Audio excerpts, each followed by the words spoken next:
মানে নানি দাদির গল্প শোনানোর মতো শুনতে খুব ভালো লাগে। দেখবেন নানির বাড়ি বেড়াতে গিয়েছেন, এখন আর ওরকম নেই, মানে চলে না।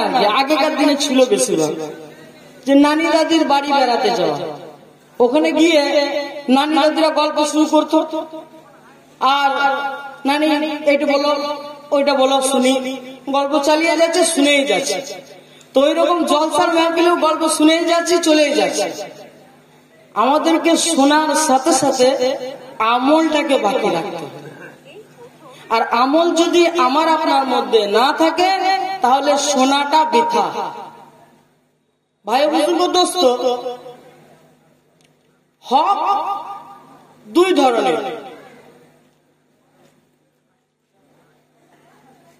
একটা হচ্ছে হুকুকুল্লাহ আর একটা হচ্ছে হুকুকুল ইবাদ। একটা বান্দার হক আর একটা আল্লাহর হক। তো আল্লাহর হক কি রয়েছে? আল্লাহর হক রয়েছে যেগুলোকে আমাদের উপরে ফরজে আইন করা হয়েছে।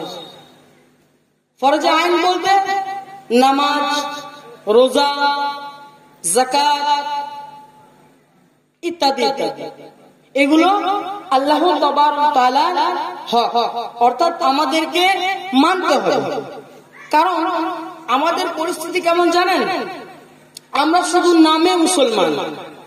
নামে মুসলমান কিরকম?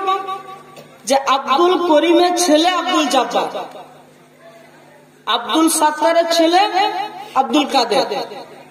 নামকে ওয়াস্তে আমরা ইসলামকে পেয়ে গিয়েছি। না কোনো মুজাহিদা, না কোনো যুদ্ধ, না কোনো কষ্ট আমাদেরকে সহ্য করতে হয়েছে। কারণ আমার পিতা ছিল আব্দুল করিম, আমি আব্দুল জব্বার, আমি মুসলমান। এই সূত্রে আমি মুসলমান। কিন্তু ভাই ও বুজুর্গ দোস্ত, আমরা ইসলামকে যেভাবে নিই আর ইসলামকে যেভাবে নেওয়া দরকার, এই জিনিসটা আগে খোলাসা করি। আমরা ইসলাম মানে বুঝি যে একজন ছেলে জন্ম নিয়েছে বা মেয়ে, তার সুন্দর দেখে একটা নাম রাখা, তার সুন্দর দেখে একটা নাম রাখা। আর নাম রাখার পরে যদি ছেলে হয় তাহলে বয়স, মানে কিছুটা বয়স গেলে খতনা করে দেওয়া, আর তারপরে প্রাপ্ত বয়স্ক হলে বিয়ে দিয়ে দেওয়া, আর তারপরে যখন বয়স্ক হয়ে যাবে, মারা যাবে, তখন দাফন কাফন করে জানাজা পড়িয়ে তাকে মাটি দিয়ে দেবে। আমরা মনে করি এর নাম ইসলাম, আমরা মনে করি এর নাম ইসলাম। ভাই বুজুর্গ দোস্ত, এর নাম ইসলাম নয়, এটা তো হুকুকুল্লাহ, আল্লাহর হক।